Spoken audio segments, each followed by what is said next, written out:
Assalamualaikum warahmatullahi wabarakatuh. Alhamdulillahirrabbilalamin. Wa binasta'inu ala umuri dunya waddin wa ala alihi wa sahbihi ajma'in. Anak-anak sekalian, jumpa lagi ya, kita belajar di rumah karena pandemi COVID-19 yang belum usai, tapi tidak ada alasan untuk kita tidak belajar. Ya, kita tetap semangat untuk belajar, stay at home ya. Pada kesempatan kali ini materi yang kita bahas adalah tentang sholat munfarid dan sholat berjamaah. Bisa tidak sampai ini. Sekali lagi materi kita adalah tentang sholat jamaah dan sholat munfarid. Sebelum kita membahas tentang apa itu pengertian sholat jamaah atau sholat munfarid, kita baca bersama-sama dasar dalilnya kenapa kita disuruh menjalankan sholat. Kalian bisa membaca di dalam Quran surat Al-Baqarah ayat 43. Di sini ada penampilan Al-Baqarah ayat 43. Bismillahirrahmanirrahim. Wa aqimus sholata wa atuz zakata warka'u ma'ar rakiin. Dan dirikanlah sholat, keluarkanlah zakat, dan rukuklah bersama orang-orang yang rukuk. Ini jelas bahwasanya Allah mewajibkan, memerintahkan kepada kita, kepada semua umat Islam untuk menjalankan sholat. Wa aqimus sholat. Perintahnya Allah, dirikanlah sholat. Ada hadis Rasulullah yang memberikan pelajaran bagi kita semuanya tentang hikmah sholat yang dilaksanakan oleh orang-orang Islam. Barang siapa yang menjaga sholatnya, niscaya dia dimuliakan oleh Allah dengan 5 kemuliaan. Sekali lagi, bagi orang yang mau menjalankan sholat, maka Allah akan memuliakan orang yang mau menjalankan itu dengan 5 kemuliaan.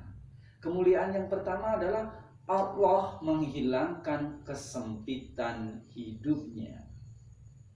Jadi kalau kita mau menjalankan sholat 5 waktu, Allah akan menghilangkan kesempitan hidup pada waktu di dunia ini. Yang kedua, Allah akan menghilangkan siksa kubur. Apabila orang yang meninggal nanti, ketika di alam kubur, Allah akan membebaskan siksa kubur bagi orang yang mau menjalankan, akan menggantikan dengan nikmat kubur. Yang ketiga, Allah akan berikan buku catatan amal. Di hari akhir nanti akan diberikan satu rapot hasil amal manusia ketika di dunia. Tapi bagi mereka yang mau menjalankan amal ibadah akan diterima dengan tangan kanannya.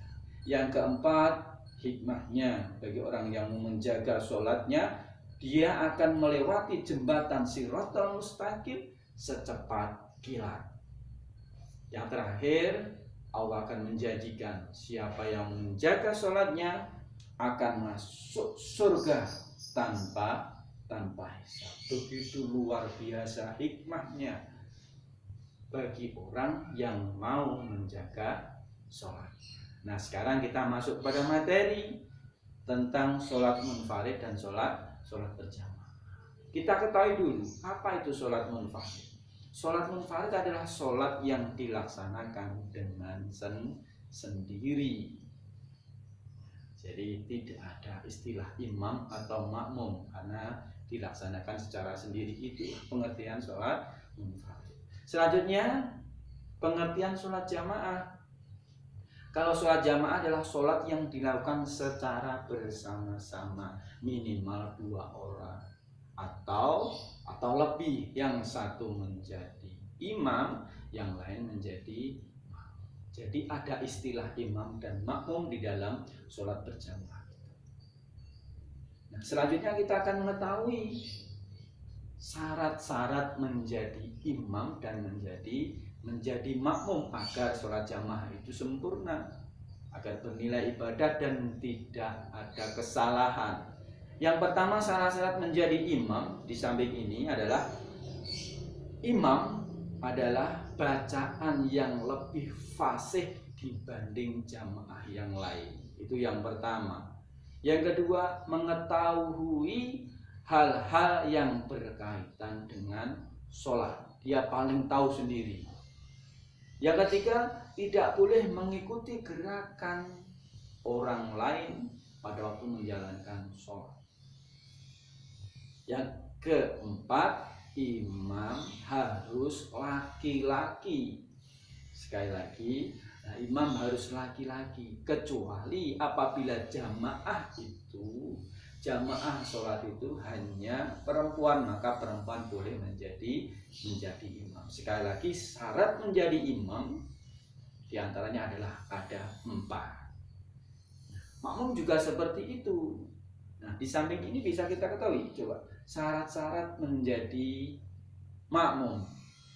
Yang pertama, ya, makmum itu ya harus yang pertama niat mengikuti imam. Yang kedua, makmum harus mengetahui gerakan imam. Ketika imam takbir dia tahu, ketika imam rukuk dia tahu, sujud tahu. Jadi gerakan-gerakan imam dia tahu. Yang ketiga, makmum harus berdiri di belakangnya imam. Ya, jadi sekilas ini syarat-syarat menjadi makmum tahu, syarat menjadi imam sudah kita ketahui. Jadi nanti kita bisa menjalankan dengan benar. Setelah kita tahu syarat menjadi makmum dan imam, ya, kita bisa mempraktekannya. Sehingga kita akan mendapat kemuliaan yang luar biasa dibandingkan kita salat sendiri. Nah, diantaranya apa? Tidak di samping ini. Barang siapa yang mau menjalankan sholat jamaah, yang pertama akan meningkatkan ketakwaan kita kepada Allah. Yang kedua, dengan menjalankan sholat berjamaah akan menambah kekhusyukan di dalam kita beribadah. Yang ketiga, hikmah sholat berjamaah mendidik kita untuk lebih disiplin mengatur waktu, disiplin aktivitas kita tentunya. Itu hikmah apa? Hikmah dari sholat jamaah itu. Hikmah yang keempat, apabila kita melaksanakan sholat berjamaah akan bisa meningkatkan, memupuk rasa persaudaraan, tentunya ukhuwah Islamiyah. Hikmah selanjutnya yang kita manfaat kita ambil dari sholat berjamaah adalah menambah syiar Islam. Syiar Islam akan semakin kuat karena rasa persatuan. Nah, itulah sekilas anak-anak sekalian tentang sholat jamaah dan sholat munfarid. Sekali lagi, kita pahami, kita pelajari, sehingga apa? Kita bisa melaksanakan sholat jamaah itu dalam kehidupan sehari-hari. Apa yang kita samakan mudah-mudahan bermanfaat. Nah, coba nanti ada satu tugas.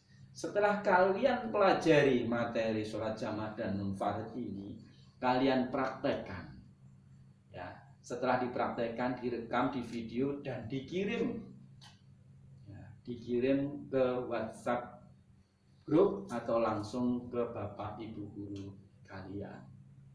Akan kita ketahui kesungguhan kalian dalam memahami materi ini. Setelah dipelajari sekali lagi, dipraktekkan dan diamalkan.